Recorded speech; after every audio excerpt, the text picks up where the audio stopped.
O mundo acabou de se recuperar de praticamente 2 anos seguidos de uma pandemia. Estamos finalmente voltando à normalidade e, de repente, se inicia o alerta de uma possível nova pandemia: a varíola. Mas como a varíola do macaco passou a infectar os humanos? Estamos testemunhando testes de uma possível guerra biológica? Como que o Bill Gates já havia previsto o Covid em 2015 e a volta da varíola no ano passado? Alguns mistérios estranhos estão circulando esse caso e você vai saber tudo nesse vídeo.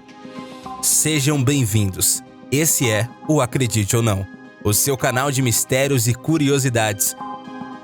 E se você ainda não conhece o nosso canal, fique livre para explorar nossos vídeos, curtir e se inscrever. Lembre-se de ativar o sininho para que você não perca vídeos importantes como o de hoje também. A atual varíola símia, que está se espalhando pela Europa, é um caso sim de saúde pública, mas ao mesmo tempo tem elementos que geram muitas dúvidas nos cientistas ao redor do mundo. Primeiro, é importante saber que a varíola dos macacos não é bem do macaco. A primeira vez que detectaram esse vírus foi em um macaco, porém a ideia é que ela deva vir principalmente de pequenos roedores nas florestas tropicais da África Ocidental e Central. Lá, essa doença é endêmica. E quando uma pessoa contrai esse vírus, os primeiros sintomas são febre, calafrio, dores nas costas e musculares, dores de cabeça, exaustão e linfonodos inchados. 3 dias depois, o infectado começa a sentir coceiras e ver a erupção de feridas na pele. Geralmente começa no rosto e depois se espalha por todo o corpo, gerando uma visão até repulsiva. Isso pode durar de 2 a 4 semanas e é necessário ficar em quarentena, já que não existe nenhum tratamento para essa doença, apesar de alguns antivirais ajudarem. Segundo os epidemiologistas, a variante da África Ocidental é a mais branda, com mortalidade de 1 a 10%. Já a da África Central pode matar até cerca de 20% dos infectados. Ou seja, é um vírus com uma alta taxa de mortalidade. Apesar de não terem grau de contágio alto, ainda assim já foram notificados pela OMS mais de 130 casos pela Europa, e a Bélgica declarou quarentena obrigatória para os infectados. Ainda não existe nenhuma pista sequer do porquê isso está acontecendo. Apesar do aumento das viagens entre o continente africano e o europeu, esse vírus não é muito comum em humanos. Em teoria, ele não é tão transmissível para a nossa espécie. Mas por algum motivo, ele se espalhou em populações europeias sem contato algum entre si. Já chegou até nos Estados Unidos, ou seja, não há nenhum ponto de partida em comum aparentemente entre os primeiros infectados. Outro fato curioso é que homossexuais estão entre os principais infectados, principalmente no início dos relatos há dias atrás. Segundo os especialistas, esse é um dado a se observar, porém eles acreditam que isso só aconteceu por esse grupo ser mais propenso a notificar e procurar tratamento médico após relações sexuais.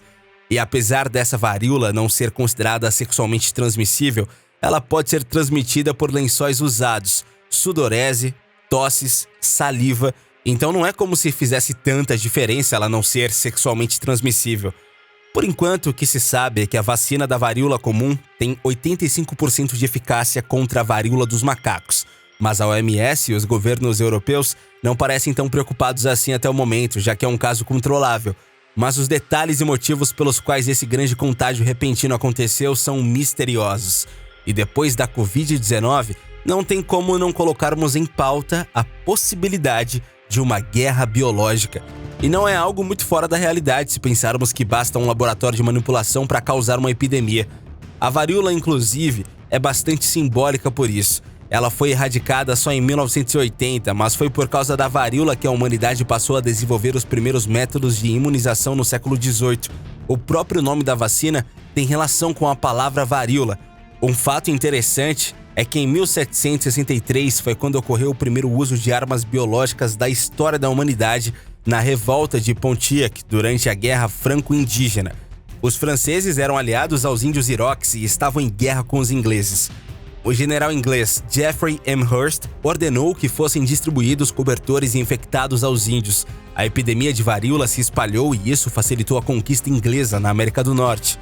Bom, os tempos mudaram. Disputas territoriais não são tão comuns, mas sabemos que podem existir motivos financeiros. Basta olhar para trás e ver o impacto que a Covid-19 teve na economia mundial. E aí a gente chega no Bill Gates. Você pode achar que isso é uma grande teoria da conspiração, mas o fato é, em 2015 Bill Gates alertou o mundo para uma pandemia.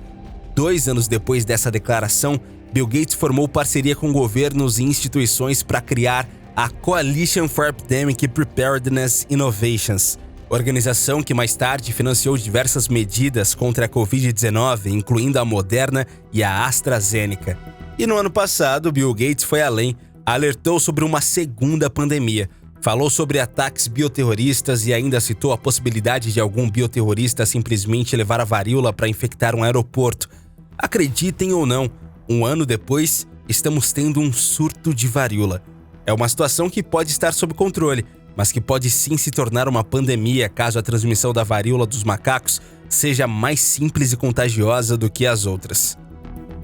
Então me diga vocês, bioterrorismo ou causas naturais? Seria a chegada de uma nova pandemia? Deixem os seus pensamentos nos comentários e sigam o canal para mais fatos e curiosidades. Estaremos sempre aqui te mantendo informado sobre os mistérios e curiosidades do nosso planeta. Valeu! E até a próxima!